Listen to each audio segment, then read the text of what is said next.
Hello friends, அஸ்ஸலாமு அலைக்கும். Chicken மிளகு கறி ரொம்ப ஈஸியாக எப்படி செய்யலான்னு பார்க்கலாமா? அரை ஸ்பூன் மிளகு, அரை ஸ்பூன் ஜீரகம், காரத்துக்கு 2 வரமிளகாய், 3 காஷ்மீர் மிளகாய், ஒரு துண்டு பட்டை, 2 கிராம்பு, 1 ஸ்பூன் முழு மல்லி எல்லாத்தையும் வறுத்து பொடி பண்ணி மிக்சியில் எடுத்து வச்சுருக்கேன். அதுக்கப்புறம் ஒரு 1/4 கிலோ சிக்கனு, அதுக்கு 1 ஸ்பூன் தயிர், 1 ஸ்பூன் இஞ்சி பூண்டு பேஸ்ட்டு.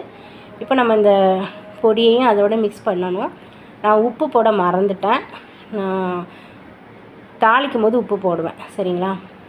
இதை வந்து ஒரு அரை மணி நேரம் இந்த தயிர்லேயே நம்ம ஊற வச்சுட்டு ஒரு கடாய் அடுப்பில் வச்சு நல்லா தாராளமாகவே எண்ணெய் சேர்த்துட்டு இப்போ நம்ம இந்த விரவி வச்சுருக்கிற சிக்கனை அதோடு சேர்க்க போகிறோம்.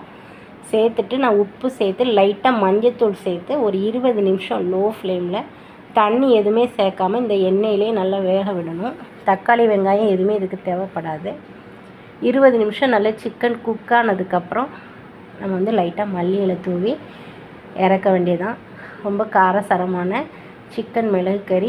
இதுக்கு வந்து இன்றைக்கி ரசம் வச்சு இன்றைக்கி நாங்கள் லஞ்சு சாப்பிட்றதுக்காக இன்றைக்கி சிக்கன் மிளகு கறி என் பையனுக்காக ரெடி பண்ணியிருக்கேன். நல்ல எண்ணெய் பிரிஞ்சு வந்ததுக்கப்புறம் லைட்டாக மல்லி இலை தூவி இறக்க வேண்டியதாங்க. இதுக்கு முன்னாடி பீஃபில் இந்த மாதிரி மிளகு கறி ரெடி பண்ணி வீடியோ போட்டிருக்கேன். இன்றைக்கி சிக்கனில் செஞ்சுருக்கேன். இதுதான் இன்றைக்கி நம்ம வீட்டு லஞ்சு. வீடியோ பிடிச்சிருந்தா ஒரு லைக் பண்ணுங்கள். புதுசாக பார்த்திங்கன்னா சப்ஸ்கிரைப் பண்ணிக்கோங்க. உங்களை இன்னொரு வீடியோவில் சந்திக்கிறேன். அது வரைக்கும் பாய். அஸ்ஸலாமு அலைக்கும்.